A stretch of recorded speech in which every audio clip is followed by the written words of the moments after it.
Welcome back student. New lecture of AC circuit. विद्यार्थी मित्रांनो, कालपर्यंत लेक्चरमध्ये आपण एक्सरसाइज नंबर 3 ह्याचे 10 क्वेश्चन्स काय केले, सॉल्व केले आहेत. आज आपण नेक्स्ट क्वेश्चन बघतोय, तो म्हणजे क्वेश्चन नंबर 11. बघा, क्वेश्चन आहे, the switch in the circuit picture is in the position for a long time. At time t equal to 0, the switch is moved from A to B. The current through the inductor will reach its first maximum after moving the switch in time. Okay, तर आपल्याला बघा time विचारलेला आहे. Diagram दिली तुम्हाला बघा. Circuit ए तुम्हाला switch दिलेला आहे. Then it is an inductor which is connected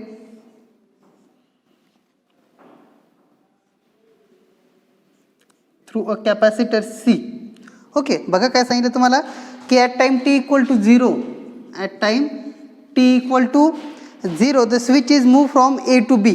okay, ज्यावेळेस तुमचं स्विच A टू B असणार आहे त्यावेळेस काय सांगितलं तुम्हाला, it is move from A to B, then calculate the time.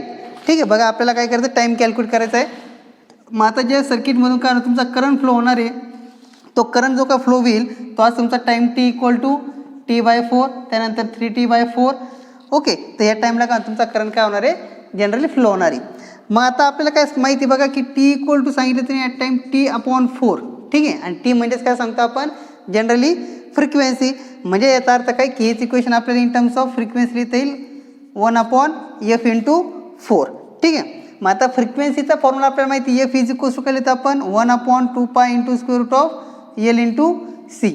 ठीक आहे, इक्वेशन जर का आपण इथं टाकलं तर काय मिळेल बघा, t equal to 2π × √L C upon काय असेल 4. म्हणजेच इक्वेशन तुम्हाला मिळेल बघा π/2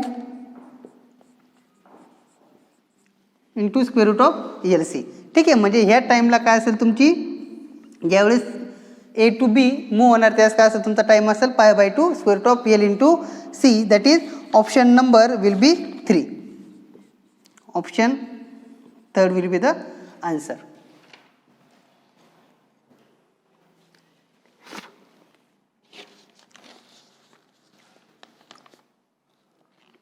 Okay student, then question number 12. Question is, the inductance of the oscillatory circuit of radio station is 10 millihenry. Okay, बघा इंडक्टन्स व्हॅल्यू दिलेली आहे 10 millihenry and a capacitance is 0.25 microfarad. Taking the effect of resistance negligible, wavelength of broadcast wave will be. बघा आपल्याला विचारलं आहे LC दिलेला आणि आपल्याला वेवलेंथ विचारलेली. ठीक आहे, आणि गिवन आहे तुम्हाला velocity of light 3 × 10⁸ metre per second and pi equal to 3.14. ठीक आहे, बघा मग आता याच्यावरून सगळ्यात पहिला आपल्याला काय करावं लागेल, फ्रिक्वेन्सी कॅल्क्युलेट करावं लागेल. ठीक आहे, कारण की आपल्याकडे फॉर्म्युला असतो बघा lambda is equals to C/F. ठीक आहे, लॅम्बडा इक्वल टू काय फॉर्म्युला आपल्याकडे C/F. आणि LC ऑसिलेशन जर का असतील तर LC ऑसिलेशनमध्ये F म्हणजेच काय सांगतो आपण, it is nothing but resonant frequency. मग रेझोनंट फ्रिक्वेन्सीसाठी आपल्याकडे फॉर्म्युला आहे 1/2π × √L × C. That is 1/2 × 3.14 × L तुम्हाला दिलं आहे बघा, L इज 10 millihenry, that is 10 × 10⁻³ henry. Then capacitor is 0.25 × 10⁻6 farad. Okay, हे सगळं कॅल्क्युलेशन केलं तुम्हाला फ्रिक्वेन्सी मिळेल बघा FR is equals to 1/π × 10⁴ hertz. ठीक आहे, असेल तुमची frequency, that is resonant frequency. पण आपल्याला क्वेश्चन विचारलं what will be the wavelength. तर वेवलेंथ कॅल्क्युलेट करायचं असेल फॉर्म्युला काय आपल्याकडे lambda equal to C/F. That is C किती बघा तुमचा 3 × 10⁸ मीटर पर सेकंड. फ्रिक्वेन्सी किती आली तुमची π × 10⁴. म्हणजेच इक्वेशन आपलं असेल इथे 3 × 10⁸ π × 10⁻⁴. ठीक आहे, पायची वेळेला आपण सबस्टिट्यूट केली 3.14. तर आन्सर आपल्याला मिळेल बघा 3 × 10⁸ × 3.14 × 10⁻⁴. That is 9.42 × 10⁴ will be the value of the wavelength. ठीक आहे, म्हणजे जी काय तुमची वेवलेंथ असेल ते असेल 9.42 × 10⁴ metre. That is option number first. Option first is the right answer.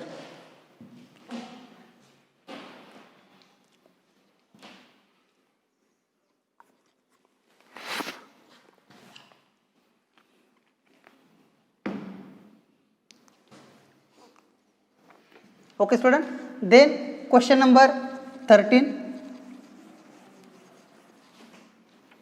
Question number 13 is, a coil has inductance of 0.7 Henry and is joined in a series with resistance of 220 ohm. When alternating EMF of 220 volt and frequency of 50 hertz is applied to it, then phase through which the current lags behind the applied EMF and the wattless component of the current in the circuit will be. Okay, तर बघा आपल्याला काय काय विचारलं त्यांनी की angle विचारलाय, what will be the angle, that is phi. आणि सेकंड विचारलं आपल्याला what will be the wattless current. ठीक आहे, म्हणजे वॅटलेस करंट जो आहे तो आपल्याला कॅल्क्युलेट करायचा आहे.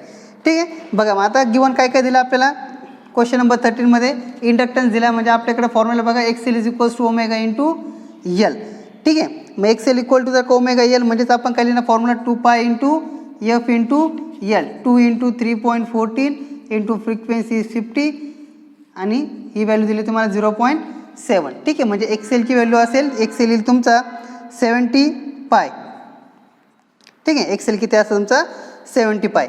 आणि तुम्हाला आर गिवन आहे, R is equals to 220 ohm. ठीक आहे, तर मग एक्सेलवरून आपल्याला काय कॅल्क्युलेट करतील बघा, ह्या एक्सेलवरून आपल्याला tan फाय कॅल्क्युलेट करतील. tan phi is equals to XL upon R. ठीक आहे, ज्यावेळेस तुम्हाला इंडक्टिव्ह सर्किट असेल त्यावेळेस tan फाय काय असेल एक्सेल अपॉन आर. एक्सेल किती तुमचा बघा 70 पाय डिवाइड बाय आर किती आहे 220, that is tan five. Okay, मग आता हे कॅल्क्युलेशन केलं तर तुम्हाला tan फायची जी काय व्हॅल्यू ती तुम्हाला मिळेल tan phi is equals to 45 degree. Okay, बघा tan फायची जी काय व्हॅल्यू ती मिळेल तुम्हाला 45 डिग्री. त्यानंतर सेकंड क्वेश्चन विचार तुम्हाला what will be the wattless current.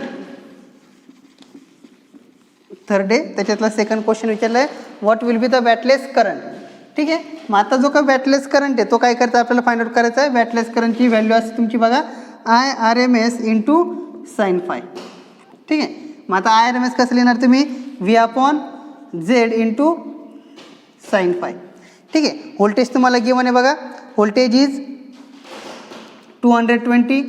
ठीक आहे, VRMS म्हणजे काय लिहितो आपण VRMS that is V equal to V upon √2. ठीक आहे, VRMS is equals to V0 upon √2 म्हणजे 220 अपॉन √2 इंटू साईन काय घेतोय आपण बघा, हे असेल तुमचं 220. ठीक आहे, बघा आरची व्हॅल्यू तुमची आलेली 220 that is 220 into √2 into sine 45. Okay, ते कॅल्क्युलेशन केलं तुम्हाला आन्सर मिळेल बघा 1/2 दॅट इज 0.5 अँपियर. तर 0.5 अँपियर एवढा काय असेल तुमचा वॅटलेस करंट असेल, that is option number B. Option B is the correct answer. Take a screenshot or make your own notes.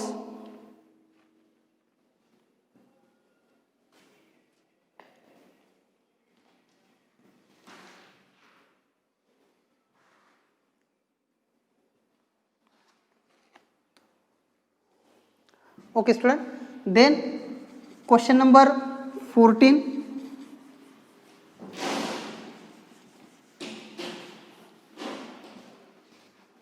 Then question number 14. Question is, when 100 volt DC is applied across a coil, a current of 1 ampere flows through it. When 100 volt AC of 50 hertz frequency is applied to the same coil, only 0.5 ampere current is flows. The inductance of the coil is. ठीक आहे, बघा आता काय काय विचारलं आपल्याला 40 नंबरसाठी बघा, ज्या DC तुमचा सोर्स असेल त्यास आपल्याला माहिती की इंडक्टन्सची व्हॅल्यू किती असेल XL इज इक्वल्स टू 0, कारण की त्यात वेळेस काय तुमचं for DC F is equals to 0 that is 2π/FL that is XL, ही व्हॅल्यू किती असणार तुमची 0 असणार आहे. ठीक आहे.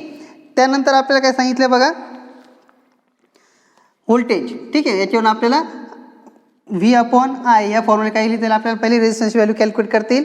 रेजिस्टन्सची व्हॅल्यू असेल तुमची बघा V/I, व्ही दिलं तुम्हाला 100 आणि करंट दिलेला 1, दॅट इज रेजिस्टन्सची व्हॅल्यू किती असेल 100 ओहम. त्यानंतर आपल्याला सांगितलं आहे फॉर AC सर्किट. बघा आता जर का AC सर्किट असेल तर AC सर्किटसाठी तुम्हाला व्होल्टेज दिलेलं आहे 100 आणि फ्रिक्वेन्सी दिलेली आहे 50 हर्ट्स. ठीक आहे, त्यास तुमचा करंट दिला तुम्हाला 0.5 ampere.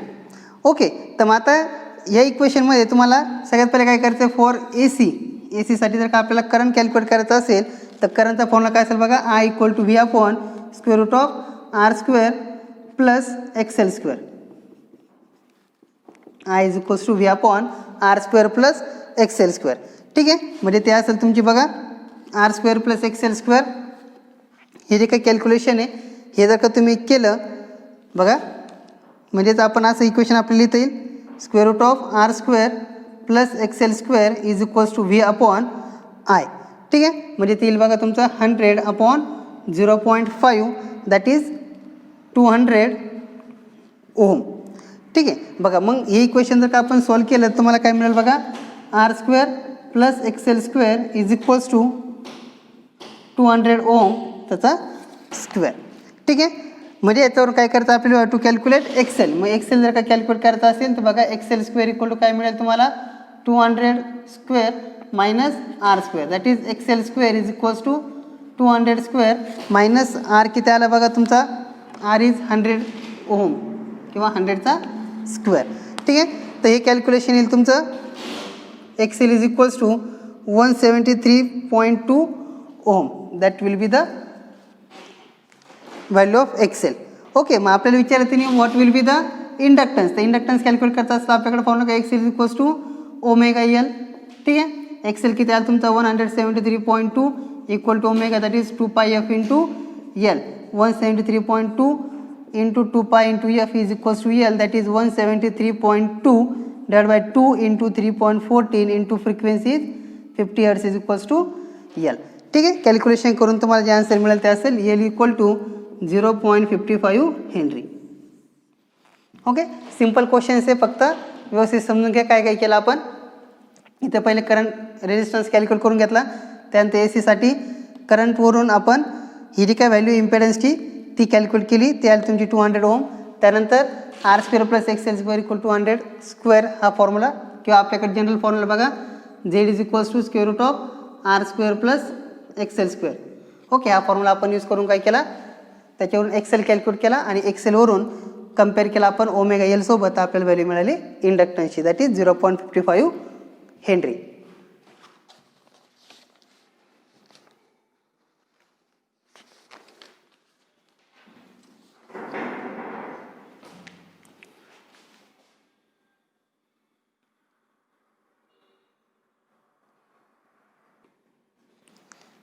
Okay student, then question number 15.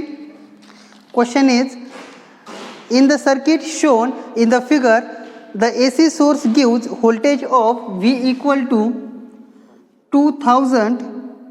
20 into cos of 2000t, 20 into cos 2000t volt, neglecting the source of resistance, the voltmeter and ammeter readings will be. ठीक आहे, बघा तुम्हाला डायग्राम दिलेली आहे.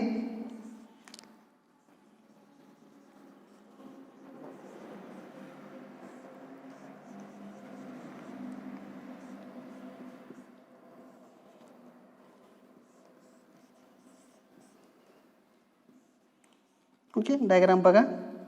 50 microfarad capacitor, then 5 milli henry inductance, then 4 ohm resistance, this is 6 ohm resistance, this is ampere. ठीक आहे, तर आपला क्वेश्चन चालला आहे the value of voltmeter and, म्हणजे आपल्याला V कॅल्क्युलेट करायचं आणि I कॅल्क्युलेट करायचं आहे.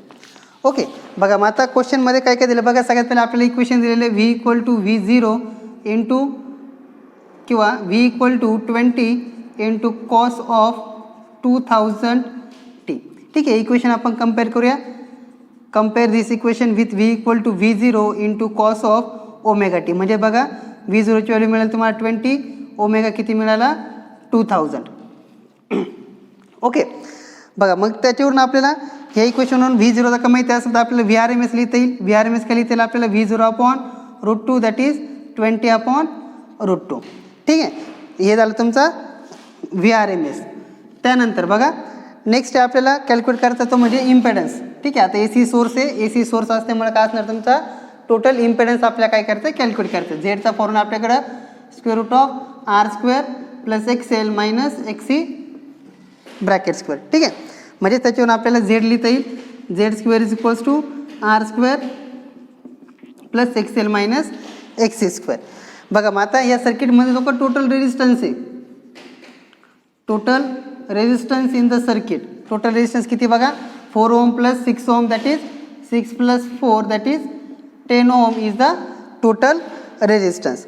मग त्यानंतर आपल्याला बघा एक्सेल कॅल्क्युलेट करायचं. एक्सेल म्हणजेच काय असतं आपल्याकडे omega L that is 2π into F into L, 2 into 3.14 into AC source आहे म्हणून आपल्याकडे फ्रिक्वेन्सी किती असेल त्याची.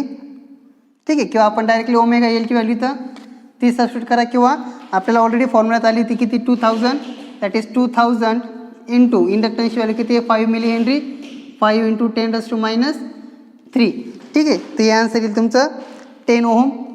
ठीक आहे, एक्सेल मिळालं तुम्हाला 10 ओहम. देन XC म्हणजेच काय आपल्याकडे 1/ωc that is 1/2000 into C किती दिला बघा 50 microfarad, 50 into 10⁻⁶ that is XC is equals to 10 ohm. ठीक आहे, बघा XL मिळाला तुम्हाला 10 ओहम, XC मिळाला 10 ओहम. ठीक आहे, व्हॅल्यू सबस्टिट्यूट करूया आपण. बघा Z² इक्वल टू काय मिळेल R² plus XL minus XC². बघा R किती तुमचा आता R is equals to total resistance that is 10² plus this is 10 minus 10 that is answer will be 10 ohm. ठीक आहे, म्हणजे तुमचा जो काय इम्पेडन्स आहे हा इम्पेडन्स किती आला तुमचा 10 ओहम. मग त्यावरून आपल्याला विचारलं की what will be the total current. मग टोटल करंटचा फॉर्म्युला काय असतो आपल्याकडे बघा current is equals to V/Z. ठीक आहे, बघा माझा व्होल्टेज किती आलं तुमचं, व्होल्टेज इज नथिंग बट 20/√2. ठीक आहे, 20/√2 इंटू किती असेल हे 10 म्हणजे किती आलं बघा 2/√2 म्हणजे हेच आपल्याला लिहिता येईल बघा √2 into √2/√2 that is √2 cancel that is answer will B √2 that is 1.41 ampere. ठीक आहे, म्हणजे जो का तुमचा करंटचं रिडिंग असेल ते करंटचं रिडिंग किती आलं आहे 1.41 अँपियर. त्यानंतर आपल्याला विचारलं व्हॉट विल बी द व्होल्टमीटरचं रिडिंग. व्होल्टमीटरचं रिडिंग किती असेल V equal to I into Z. बघा मग आता करंट किती तुमचा I इंटू √Z म्हणजेच काय लिहिलं आपण R² plus XL minus XC bracket square. ठीक आहे, बघा मग आता करंटची व्हॅल्यू किती आली तुमची 1.41 इंटू मग आता R जो आला आहे तुमचा तो R किती आला बघा resistance in the lower branch. म्हणजे आपल्याला फक्त ही काय लोअर ब्रांचचा जो काय रेजिस्टन्स आहे हा रेजिस्टन्स किती दिला तुम्हाला 4 ओहम म्हणजेच 1.41 into 4 that is we get V is equals to 5.6 volt. ठीक आहे, कारण की आपल्याला फक्त इथलं व्होल्टेज कॅल्क्युलेट करायचं आहे, इथलं आपण काही कॅल्क्युलेट करणार नाही. इथं जी काय रिडिंग येते किती तुमचा रेजिस्टन्स 4 ओहम आहे म्हणून आपण हा 4 ओहमचा काय केला रेजिस्टन्स यूज केला तर तुमचा आन्सर असेल 5.6 व्होल्ट. म्हणजे तुमचा एक ऑप्शन असेल option number 2 is the correct answer. Option 2 is the correct answer. Take a screenshot और write your notes.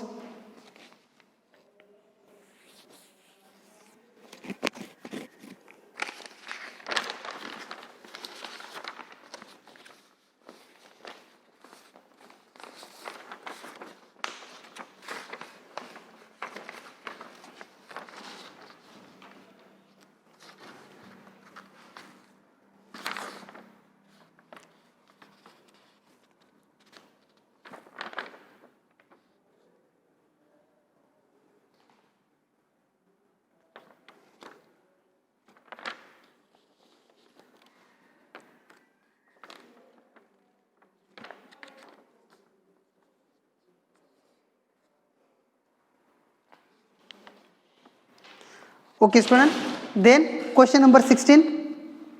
It is an theoretical question. An inductor and resistor in a series are connected to an AC supply of variable frequency. As the frequency of the source is increased, the phase angle between the current and the potential difference across the source will be. बघा question number 60 मध्ये तुम्हाला diagram दिली आहे, त्याचा answer असणार तुमचा option number 4 that is goes on increasing. Then question number 17, the diagram shows a capacitor C and resistor are connected in a series to an AC source. V1 and V2 are voltmeter and A is an ammeter. Consider now the following statement. Reading in A and V2 are always in a phase.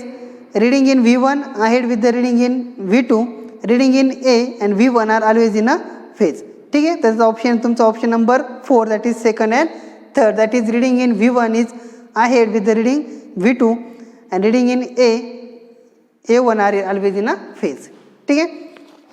त्यानंतर next आहे question number 18. Next is question number 18.